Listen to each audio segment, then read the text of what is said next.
जमानत पर ऑपरेशन रोकने की दरखास्त पर लाहौर हाईकोर्ट में समाअत हुई। आईजी पंजाब ने सर्च वारंट की तामील के लिए हुक्म जारी करने की इस्तदाह कर दी। आईजी पंजाब ने मौक़िफ़ अपनाया कि जाए वक़वा का विजिट करना है, इजाजत दी जाए। अदालत ने रिमार्क्स दिए कि पुलिस नहर से आगे नहीं जा पा रही, मुहज़्ज़ब कौमों में ऐसा नहीं हुआ करता। जमान पार्क ऑपरेशन रोकने के हुक्म में 3 बजे तक तौसी कर दी गई। केस की मजीद समाप्त 3 बजे होगी। इसी से मुताल्लिक मजीद जानेंगे डॉन न्यूज़ के कोर्ट रिपोर्टर राना बिलाल से, जो इस वक्त लाहौर हाई कोर्ट के बाहर मौजूद हैं। राना बिलाल, आप हमें ये बताइएगा कि आईजी पंजाब ने सर्च वारंट की इस्तदा के सिलसिले में की है और क्या हिदायत जारी की हैं?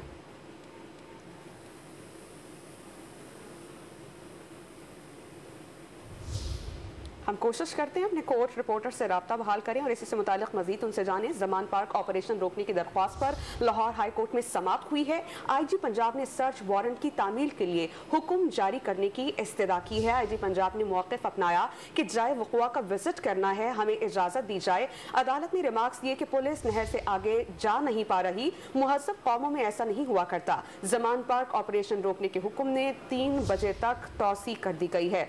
अदालत ने कहा कि आप सब लोग बैठकर इस मसले का हल निकालें और ये भी रिमार्क सामने आए। आईजी ने ये कहा कि पेट्रोल बम मारने वालों की गिरफ्तारी की इजाजत मैं हरगिज नहीं लूंगा।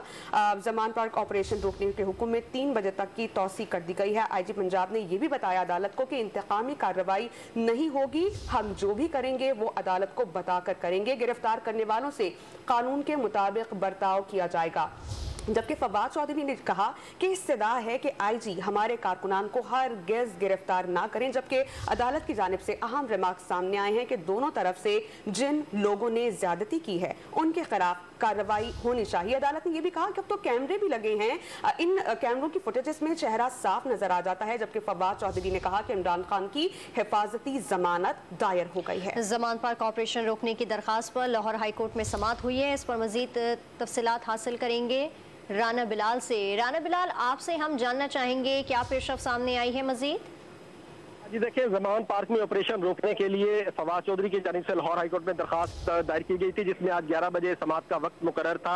11 बजे IG Punjab Fawad Chaudhry, advocate general Punjab, दीगर जो स्टेक होल्डर है वो अदालत में पेश हुए। फवाद चौधरी ने रोस्टम पर पेश होकर अदालत को यह बताया कि अदालत ने चूंकि आईजी के साथ बैठकर मुशावरत करके हल निकालने की हिदायत की थी, तो 3 मामलात पर जो है वो हल निकल आया है। इमरान खान की सिक्योरिटी के मामले पर निगरान हुकूमत ने कहा है कि उन्हें सिक्योरिटी दी जाएगी।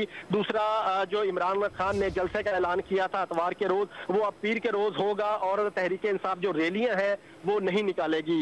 इसके साथ साथ आईजी पंजाब की जानिब से भी एक लाहौर हाईकोर्ट में दरखास्त दायर की गई थी और उनकी जानिब से ये कहा गया था कि जो लीगल प्रोसीजर है उस प्रोसीजर को मुकम्मल करने के लिए पुलिस को एक टेस्ट दी जाए, तो वो जमान पार्क के बाहर जो जगह है वहाँ पर जो जाए वक़ूआ है वहाँ पर वो विजिट कर सके और अपने कानूनी मामला जो है वो उसे पूरे कर सके। आईजी पंजाब की जानिब से ये दरखास्त बाकायदा तौर पर दायर की गई थी, जिस पर जस्टिस तारिक सलीम शेख ने ये वाजे किया कि कानूनी मामला जो है वो रुकने नहीं चाहिए। अगर कोई प्रोसेस कंप्लीट करना है तो वो जरूर होना चाहिए। यहाँ पर तो प्रोसेस सर्वर नहर से आगे जा ही नहीं पा रहा और ये मुहज़्ज़ब कौमों में ऐसा नहीं होता। और अदालत ने यह भी रिमार्क्स दिए कि जो नहर पर कंटेनर लगाए गए हैं ये भी किसी तौर दुरुस्त नहीं, कंटेनर तो एक्सपोर्ट के लिए इस्तेमाल होने चाहिए।